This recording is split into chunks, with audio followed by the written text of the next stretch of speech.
So I'm here at one of my properties in Montana, and the thing that I want to share with you about this property is that everybody I talked to before I put this under contract and while I was under contract told me that it was a horrible investment.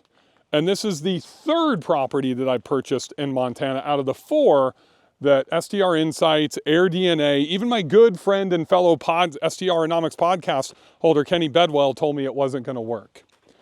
So that's a very common theme as we are looking in markets today, because a lot of you are getting paralysis by analysis in running data, and you're relying on Air DNA, you're relying on STR Insights, Rabu, Mashvisor, all of these data sources to tell you if a property is going to be viable as an investment or not. So if we pan around this property, here's what I want to explain to you. What I just walked up from was a dock on a lake that is stocked with 500 rainbow and cutthroat trout. I've got a big ass fire pit right here. I've got another fire pit over there. That's 2 fire pits. Right behind me is the guest house. That guest house has 7 bedrooms and 4 bathrooms. It also has a hot tub. Here's the second house right over here to the right.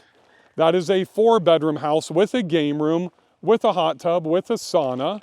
And Chris, if you show him this, going from the lake all the way up here, Chris is standing on the bridge, this creek wraps all the way around. If you were at B&B camp, you got to experience this before it was covered in snow. So let me explain something to you in Whitefish, Montana. There is no short-term rental, not one that can compete with this property. And not because I've done anything extraordinary, it's because I found it. There's no place with 2 houses that sleeps 26 people. There's no place with 2 hot tubs.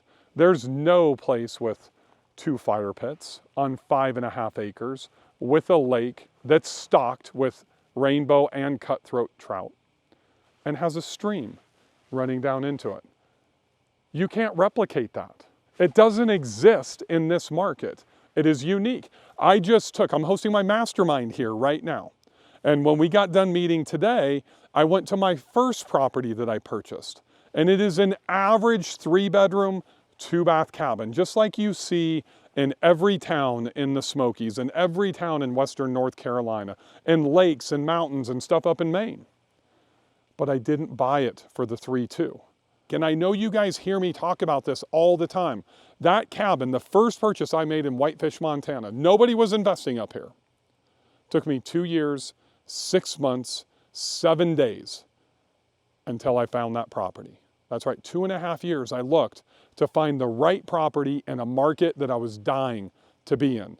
Now granted, it was a lifestyle asset, but very similar to this property. That was $980,000. I got a $40,000 seller credit, so my net purchase price was $940,000. My wife and I put $47,000 into renovating a bathroom, updating the furniture, and then literally after that we've added a hot tub, we added a barrel sauna, we added a 15.5-foot geodome from Hype Dome, and we put outdoor furniture and a heater and a telescope in it to take advantage of the amazing view of the river, and then Stillwater Lake, and then the Rocky Mountains in Canada across the border.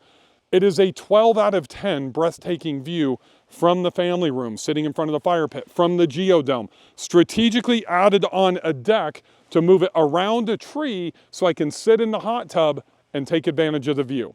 I can sit inside the barrel sauna, take advantage of the view.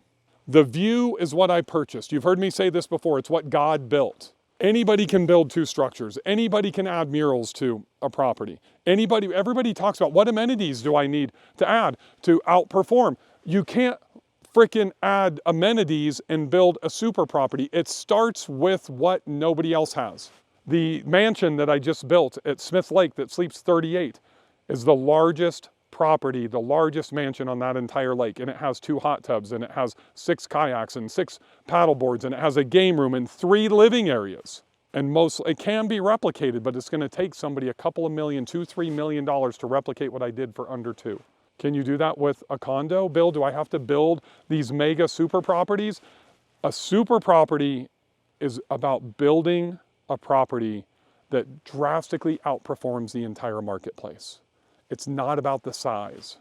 Let that sink in for a second. A lot of people have taken my term, super property, and tried to turn it into something that you need to spend $300,000 on interior design and you need to have this mega property. You don't. I just built a 1-bedroom condo on Whitefish Mountain.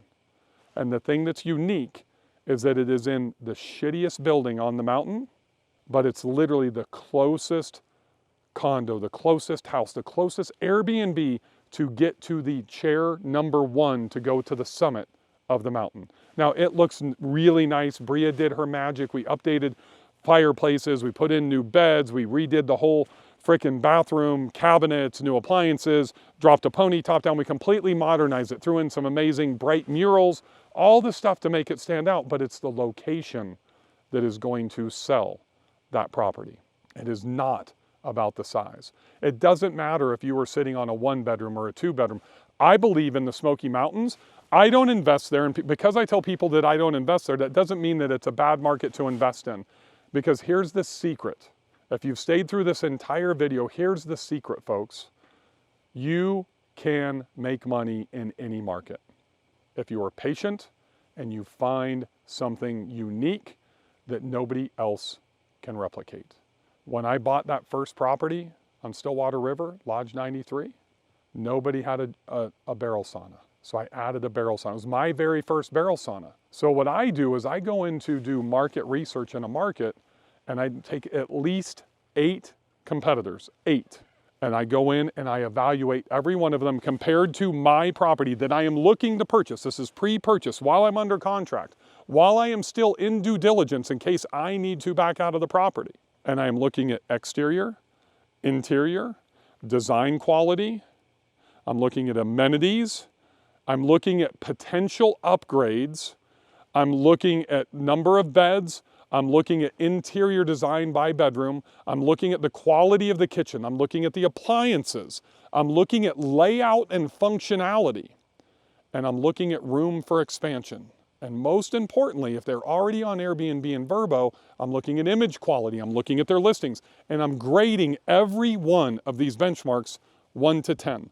So when I go in and I take 10 benchmarks on a scale of 1 to 10, and I come up with a 92, and somebody else is at 82, 83, 84, 71, 67, and don't forget about their review ratings, then literally I can systematically identify where the weaknesses are inside of the market and where I can fill the gaps, and most importantly, what they do or do not have. And if it is all packed together, I am not buying the property. It needs to be unique. It needs to stand out. I am looking to do stuff that nobody else has ever done in that market. And if it exists, I either find a different property or I go to a different market. I initially did not want to invest into Whitefish. I didn't even know about Whitefish, Montana, so I shouldn't even say I didn't want to invest here. Where I wanted to be was Bozeman, Montana, but I couldn't find the uniqueness that I could afford inside of my budget, and I found that for under $1 million for that first property here in Whitefish. And now I own 4 properties with 5 houses to the tune of about $7 million worth of real estate that'll generate over $1 million in gross revenue combined here. And actually it's probably gonna do closer to about 1.2, 1.3 million. Because I was patient, because I know how to select markets, I know how to find the unique properties, I am committed and disciplined enough not to settle. So I don't put myself in precarious positions with 1031s and get under the gun to where I have to settle and take an average or even a bad investment.